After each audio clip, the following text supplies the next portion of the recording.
भजन संहिता अध्याय 61। रक्षा के लिए प्रार्थना। हे परमेश्वर, मेरा चिल्लाना सुन, मेरी प्रार्थना की ओर ध्यान दे। मूर्छा खाते समय मैं पृथ्वी की छोर से भी तुझे पुकारूंगा। जो चट्टान मेरे लिए ऊंची है उस पर मुझको ले चल, क्योंकि तू मेरा शरण स्थान है और शत्रु से बचने के लिए ऊंचा गढ़ है। मैं तेरे तंबू में युगानुयुग बना रहूंगा। मैं तेरे पंखों की ओट में शरण लिए रहूंगा, क्योंकि हे परमेश्वर, तूने मेरी मन्नतें सुनी। जो तेरे नाम के डरवैये हैं उनका सा भाग तूने मुझे दिया है। तू राजा की आयु को बहुत बढ़ाएगा, उसके वर्ष पीढ़ी पीढ़ी के बराबर होंगे।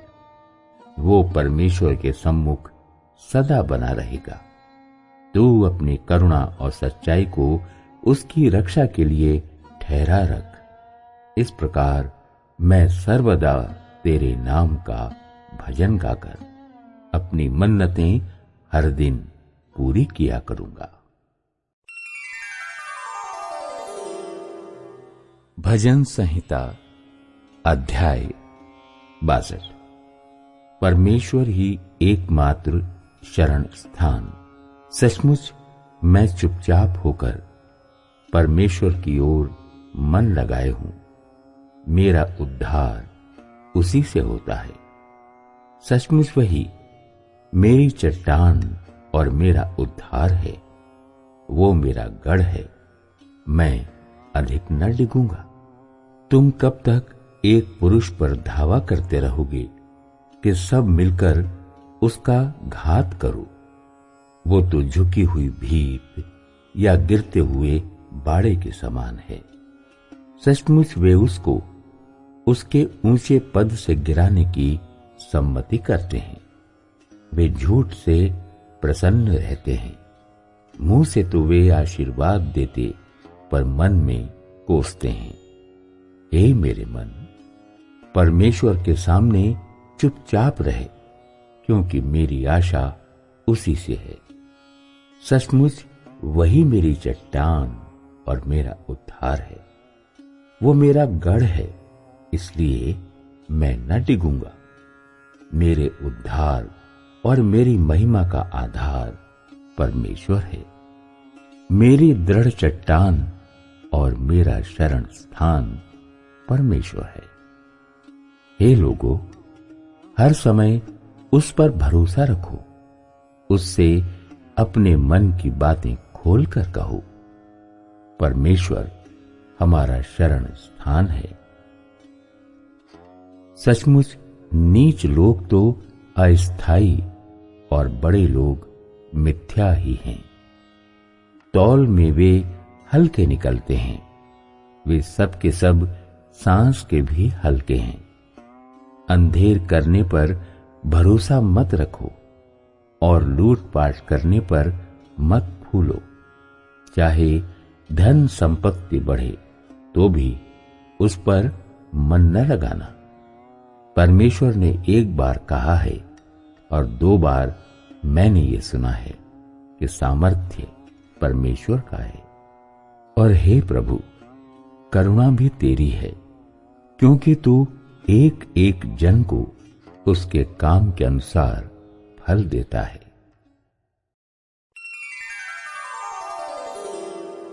भजन संहिता अध्याय 63। प्यासा मन परमेश्वर में तृप्त। हे परमेश्वर, तू मेरा परमेश्वर है।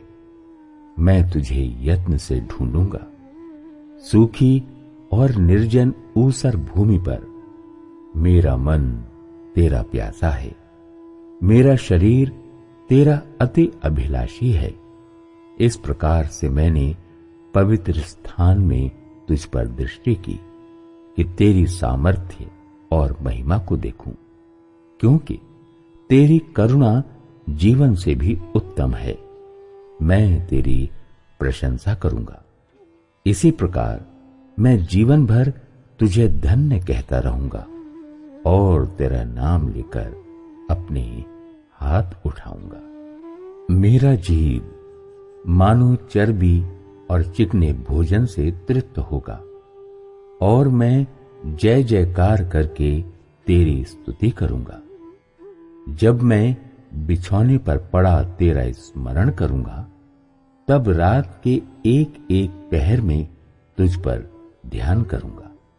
क्योंकि तू मेरा सहायक बना है, इसलिए मैं तेरे पंखों की छाया में जय जयकार करूंगा।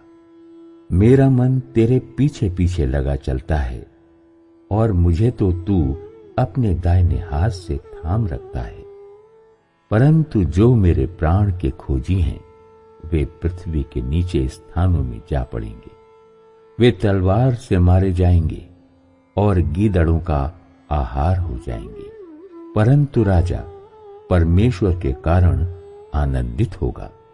जो कोई ईश्वर की शपथ खाए वो बड़ाई करने पाएगा, परंतु झूठ बोलने वालों का मुंह बंद किया जाएगा।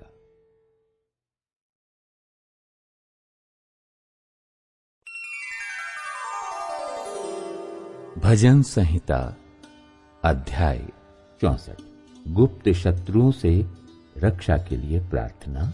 हे परमेश्वर, जब मैं तेरी दुहाई दूं तब मेरी सुन।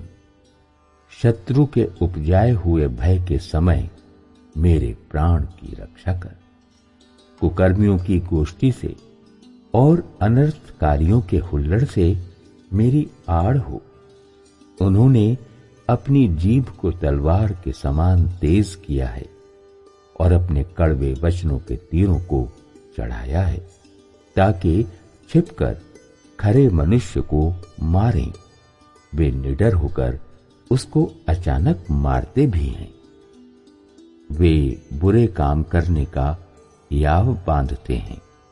वे फंदे लगाने के विषय बातचीत करते हैं और कहते हैं, हमको कौन देखेगा। वे कुटिलता की युक्ति निकालते हैं और कहते हैं, हमने पक्की युक्ति खोज कर निकाली है। क्योंकि मनुष्य का मन और हृदय अथाह है, परंतु परमेश्वर उन पर तीर चलाएगा। वे अचानक घायल हो जाएंगे। वे अपने ही वचनों के कारण ठोकर खाकर गिर पड़ेंगे। जितने उन पर दृष्टि करेंगे वे सब अपने अपने सिर हिलाएंगे। तब सारे लोग डर जाएंगे और परमेश्वर के कामों का बखान करेंगे और उसके कार्यक्रम को भली भांति समझेंगे। धर्मी तो यहोवा के कारण आनंदित होकर उसका शरणागत होगा और सब सीधे मन वाले बड़ाई करेंगे। भजन संहिता अध्याय 65। परमेश्वर की स्तुति और धन्यवाद। हे परमेश्वर, सिय्योन में स्तुति तेरी बाट जोहती है और तेरे लिए मन्नतें पूरी की जाएंगी। हे प्रार्थना की सुनने वाले, सब प्राणी तेरे ही पास आएंगे। अधर्म के काम मुझ पर प्रबल हुए हैं। हमारे अपराधों को तू ढांप देगा। क्या ही धन्य है वो जिसको तू चुनकर अपने समीप आने देता है, कि वो तेरे आंगनों में वास करे। हम तेरे भवन के अर्थात तेरे पवित्र मंदिर के उत्तम उत्तम पदार्थों से तृप्त होंगे। हे हमारे उद्धारकर्ता परमेश्वर, हे पृथ्वी के सब दूर दूर देशों के और दूर के समुद्र पर के रहने वालों के आधार, तू धर्म से किए हुए भयानक कामों के द्वारा हमें मुंह मांगा वर देगा। तू जो पराक्रम का फेंटा कसे हुए अपनी सामर्थ्य से पर्वतों को स्थिर करता है, तू जो समुद्र का महाशब्द, उसकी तरंगों का महाशब्द और देश देश के लोगों का कोलाहल शांत करता है, इसलिए दूर दूर देशों के रहने वाले तेरे चिन्ह देखकर डर गए हैं। तू उदयाचल और अस्ताचल दोनों से जय जयकार कराता है। तू भूमि की सुधि लेकर उसको सींचता है। तू उसको बहुत फलदायक करता है। परमेश्वर की नदी जल से भरी रहती है। तू पृथ्वी को तैयार करके मनुष्यों के लिए अन्न को तैयार करता है। तू रेघारियों को भली भांति सींचता है और उनके बीच की मिट्टी को बैठाता है। तू भूमि को मेह में नरम करता है और उसकी उपज पर आशीष देता है। अपनी भलाई से भरे हुए वर्ष पर तूने मानो मुकुट रख दिया है। तेरे मार्गों में उत्तम उत्तम पदार्थ पाए जाते हैं। जंगल की चराइयों में हरियाली फूट पड़ती है और पहाड़ियां हर्ष का फेंटा बांधे हुए हैं। चराइयां भेड़ बकरियों से भरी हुई हैं और तराइयां अन्न से ढपी हुई हैं। वे जय जयकार करती और गाती भी हैं।